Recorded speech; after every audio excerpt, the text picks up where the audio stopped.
काल 22 मार्चला मला एक कॉल आला की तुमच्या अगेन्स्ट एक कंप्लेंट रजिस्टर झाली आहे आणि तुम्हाला थेरगाव पोलीस स्टेशनला यावं लागेल म्हणून. आय वॉज लाईक ओके, तयार झाले आणि निघाले.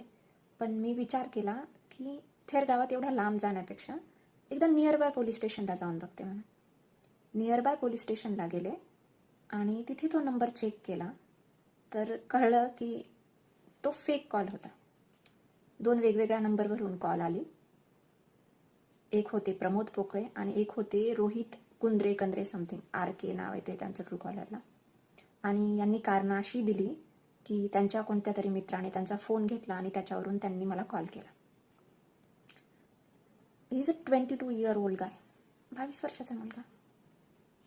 करिअर वगैरे सगळं, अजून त्याच्या लाईफमध्ये सगळं काही करायचं आहे. I ignored it.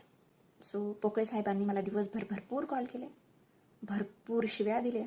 पण माझं एक म्हणणं आहे, एखादी व्यक्ती जिला तुम्ही ओळखत नाही, जिला तुम्ही कधी बघितलं नाही, जिचं तुम्ही कधी नाव ऐकलं नाही, मी या व्यक्तीला ओळखत नाही, या व्यक्तीला आजपर्यंत मी माहीत नाही, फक्त एखाद्या मित्राने किंवा भावाने सांगितलं की या मुलीला कॉल कर आणि तिच्यासोबत असं असं कर म्हटल्यावर तुम्ही करता. तुम्ही कार्मिकली या सगळ्या गोष्टीत इन्व्हॉल्व्ह होता जिथे तुमचा काहीही संबंध नसतो. इतक्या ब्लाइंडली एखाद्यावर ट्रस्ट करावा का की ती व्यक्ती जे सांगते ते सगळंच खरं आहे?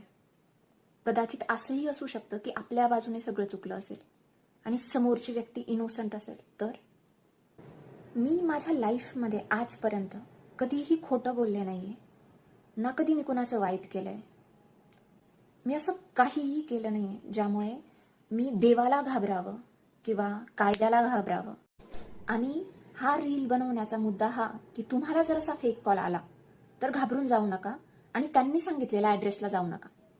आणि आपल्या अकाउंटमध्ये पण काही सो कॉल लोक आहेत with fake ID, fake accounts, जे यांचे सो कॉल्ड रिलेटिव्स आहेत आणि ज्यांच्या सांगण्यावरून हा कॉल केला गेला होता, त्यांच्यासाठी हा reel. Thank you so much for this one more experience, but I am not scared. कारण मी कधीच कुणाचं वाईट केलं नाही आहे. आयुष्यभर मी सत्याच्या मार्गावर चालले आणि पुढेही चालत राहील.